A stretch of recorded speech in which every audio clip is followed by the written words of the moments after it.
Hi, it's Clarence. You'll notice I am up in my room again, but that is because it is Sunday and it is the day of football. And Beal is downstairs watching, a couple games, and he gets real into it. Yeah. So sometimes if he, doesn't like what's happening, he'll start throwing stuff. And I've been hit a couple times, all by accident, Um, but yeah, so I learned my lesson, and now I've got nothing but plastic tumblers and paper plates to eat off of, because there's less cleanup, really, and yeah, so I'm up here, and I'm not going to be talking about a show today. Instead, I'm going to be answering some questions that people have left for me. Though I do want to say that I did see Labette. Saw it for a second time, and it was so good. Oh my gosh, the second time, just as good as the first time. And when you see something twice, then you can really, notice things that you didn't notice before. Like, I noticed that Fraser's brother was wearing all black. And I didn't really notice that before. So it's a good thing I saw it twice, really.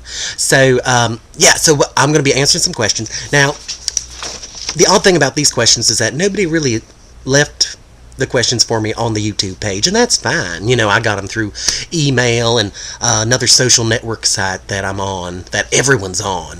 It's called Friendster. So, yeah, so if you want to... if you don't have a page already, then you go get one, because, you don't want to be left in the dust. Everyone has one. So I'm just going to dive right into the questions here. The first one is from Linda, and she's wondering why I always wear my orange hat inside.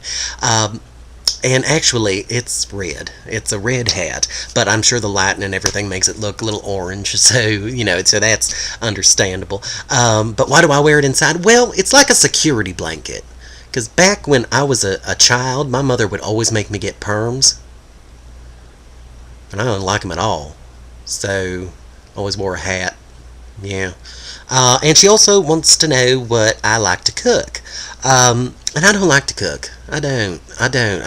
I'll throw together something if I'm hungry. And, there's no delivery, or, I'm not over at a friend's house or something. I'll throw together something like, just last night I threw together, I took, just like everybody, I took some filet mignon, and I wrapped it in bacon, and I broiled it on both sides, for a few minutes, and then I took it out and I topped it off with a little bit of lobster meat, some fresh made hollandaise sauce, and then steamed up some asparagus, to go on to the side, and had a nice glass of wine with it. But I don't like to cook, I don't like it.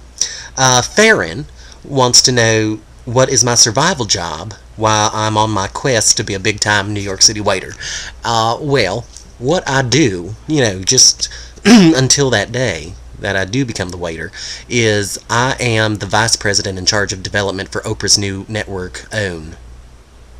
But only on the East Coast. Only on the East Coast. That's, it's a 9 to 5. It pays the bills. And going along with that, Kira wants to know, if my dream of waiting tables doesn't pan out,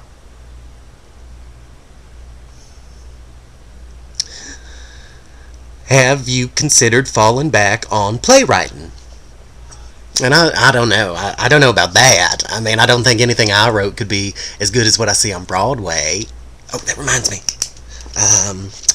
Get tickets to Spider-Man. Okay, got it. Okay, I'll do that tomorrow. Alright, now, Kristen wants to know, other than long hair, what are signs of real good actors? And I would have to say the actors who also gain weight for a role. That is a sign of real good acting, because you're changing how you look. So you're like a chameleon, and you're not being you're being this fatter person. And then as soon as it's done, you can lose the weight, no problem. That's fine, so that's a good sign. Jared wants to know, who's the most famous person I've met since moving to New York City? Well, like I said, I work for Oprah, so the most famous person I've seen is Gail. Yep, Gail King. Yeah. Christina is wondering who I would pick to play me in a YouTube video. I thought long and hard about that. There's so many talented actors out there, but I think I picked one who could really convey just about any character. Not like I'm special or anything, but any character's idiosyncrasies. And that person is Jenna Van Oy, who played Six on Blossom. She is wonderful. And then Gail says, Abe Lincoln is a president who no one can joke about. What comedic actor would best portray him in a 6-part made-for-TV movie series? Jenna Van Oy again. She's got it. She could do it tomorrow.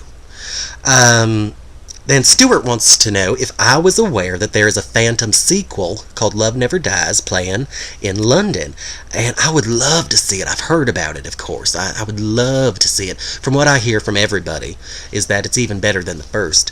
And so, yeah, I would love to see it. And he also mentions that there's no chandelier to distract me, and that helps.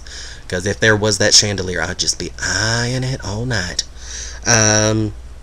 Now, Linda, different Linda from the first one, she wants to know, do I have advice, excuse me, for aspiring waiters? And I guess the advice that I could give would be, stay in school, stay off drugs, drink milk. That's as good as I've got. Mark is wondering if I have a dream role. Well, I'm not really an actor, so, but if I were to be an actor, I think the vehicle that would best suit me would be some sort of musical version of The West Wing, and I would play President Bartlett. That would, I think, that would be so much fun, especially if you got, as many of the original cast, watching Bradley Whitford kick his leg up. That'd be fun. I'd buy a ticket. He also wants to know if I could go back in time and see any show, what would it be? Could I say all of them? Could I? Though I think I'd see Via Galactica twice. And also asks if I'm in a relationship. I'm not.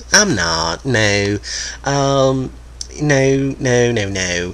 I mean, with work and, going to see all the shows and stuff like that, my day is packed. So, I'm lucky I get to, do these and, talk to you good people. Alexander asks me, how do magnets work? Well, I'm not really an expert on that. So, I have heard that it has something to do with the North Pole. So, if it's not magic, then it must be Santa. Somehow controls it. Or maybe his elves. I don't know. And Gail's wondering how I got interested in the theater. Well, like I said, I'm from Grove City, Ohio. There's a lot of theater in Grove City, Ohio, and environs. Drive 20 minutes and you could take your pick of about 4 different shows if you wanted to. So that's how I did it. I just went and saw them and really loved them. And then I hope they win. But yeah, I'd go see them, and then I'd talk to people about them, and then they'd walk away and, shake their heads. Oh well, And so those are all the questions that I've got this time. Feel free to leave me some more. And I want to leave you with a quote that I just heard the other day, and it really touched me, really inspired me. The quote is, be the change that you want to see in the world. And oh my God, I forgot who said it. Who said that? Did Hitler say that? Did I just quote Hitler? Oh, now I just feel awful.